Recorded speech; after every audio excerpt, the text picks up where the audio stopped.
आधे हिंदुस्तान में मानसून ने कहर ढा रखा है। पहाड़ों के साथ साथ मैदानों में भी भारी बारिश हो रही है। उत्तर प्रदेश के कई जिलों में भारी बारिश हुई, जिससे हालात खराब हो गए। मौसम विभाग ने पूर्वी और पश्चिमी यूपी के कई इलाकों में 15 जुलाई तक बारिश का येलो अलर्ट जारी किया है और इसी पर आपको ये रिपोर्ट दिखाते हैं।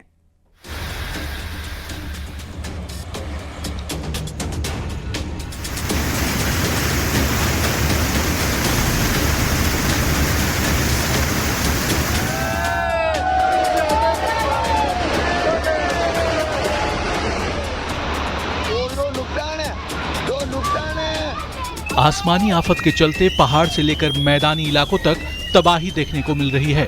पहाड़ों पर चट्टानें खिसक रही हैं, तो वहीं मैदानों में भारी बारिश से कहीं बाढ़ तो कहीं बाढ़ जैसे हालात बन गए हैं। बात सबसे पहले यूपी के झांसी की करें तो झांसी में लगातार भारी बारिश हो रही है। भारी बारिश के चलते शहरी इलाकों में जगह जगह जल भराव का बड़ा संकट बरकरार है। लोगों के घरों और दुकानों में बारिश का पानी घुस गया है।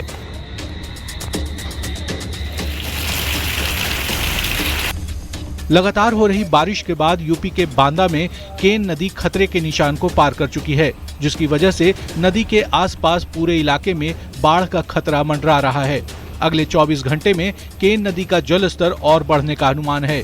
नदी का पानी बढ़ने की वजह से 20 गांवों का संपर्क कट चुका है। हालात को देखते हुए जिला प्रशासन की टीम गांवों का लगातार दौरा कर रही है। रेस्क्यू के लिए कई गांवों में नावों की तैनाती भी कर दी गई है।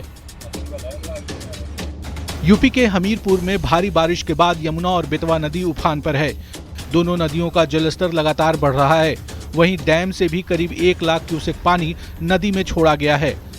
हमीरपुर में बेतवा और यमुना नदी खतरे के निशान के पास बह रही है, जिसकी वजह से आसपास के गांवों में बाढ़ जैसे हालात बन गए हैं।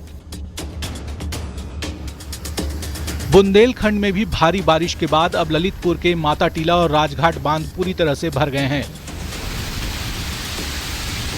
जिसके बाद दोनों डैम से 45,000 क्यूसेक पानी नदी में छोड़ा गया है।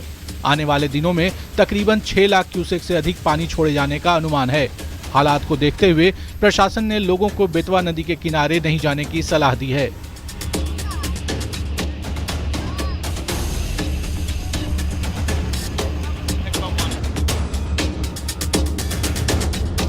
वाराणसी में गंगा का जलस्तर दिनों दिन बढ़ रहा है। इसको लेकर घाट किनारे और निचले इलाकों में बसे लोगों के लिए अलर्ट जारी कर दिया गया है। गंगा का जलस्तर बढ़ने से नमो घाट जलमग्न हो गया है। नमो घाट पर लोगों के जाने पर रोक लगा दी गई है। वहीं बढ़ते जल स्तर को देखते हुए वाराणसी में आरती का भी स्थल बदला गया है। जल पुलिस की ओर से घाट किनारे सुरक्षा व्यवस्था बना दी गई है। वार्निंग लेवल के बेहद करीब पहुंच चुका है जल स्तर। इस वक्त 67 यानी 67 के ऊपर है और करीबन 70 मीटर्स का वार्निंग लेवल है, तो आप समझ सकते हैं। और ये सब खास बात ये है कि आप जब नमो घाट डूब गया तो उससे आप अंदाजा लगा सकते हैं सबसे ऊंचा घाट है, क्योंकि ये नया बना था और इसलिए इसको बहुत ऊंचाई पे बनाया गया था ताकि गंगा की बाढ़ में प्रभावित ना हो पाए।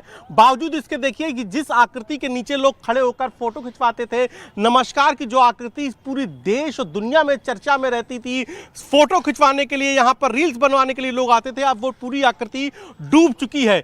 आप सामने के घाटों की बात करें तो वो भी लगभग डूब चुके हो। गंगा की लहरों का वेग ये बता रहा है कि आज शाम तक ये प्लेटफॉर्म भी पूरा डूब जाएगा, यानी कि मैं जहां पर खड़ा हूं मेरे सर के ऊपर पानी निकल जाएगा। घाटों का संपर्क टूट चुका है, सभी घाटों का। मणिकर्णिका घाट से 80 घाट की तरफ, चाहे वो दशाश्वमेध घाट हो चाहे दूसरे घाट हो, सभी डूब चुके हैं। और मणिकर्णिका से इधर यानी कि राजघाट और नमो घाट की तरफ जो गुंजाइश थी वो भी अब खत्म हो गई है।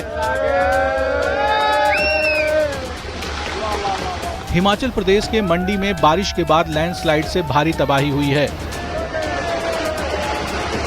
लैंडस्लाइड के बाद चंडीगढ़ मनाली हाईवे बंद कर दिया गया है। हाईवे पर बार बार मलबा गिरने की वजह से एहतियातन पूरे रास्ते को बंद कर दिया गया है। मलबा जमा होने की वजह से लोगों को खासी दिक्कतों का सामना करना पड़ रहा है। मलबा जमा होने की वजह से कई गाड़ियां रास्ते में फंस गई थीं।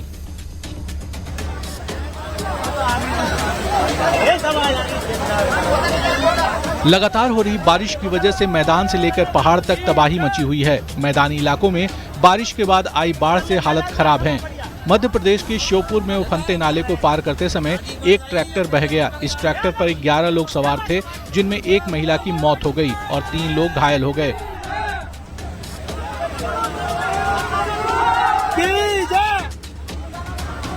बाकी बचे लोगों ने पेड़ के सहारे किसी तरह अपनी जान बचाई। स्थानीय लोगों ने रस्सी के सहारे नदी में फंसे लोगों का रेस्क्यू किया।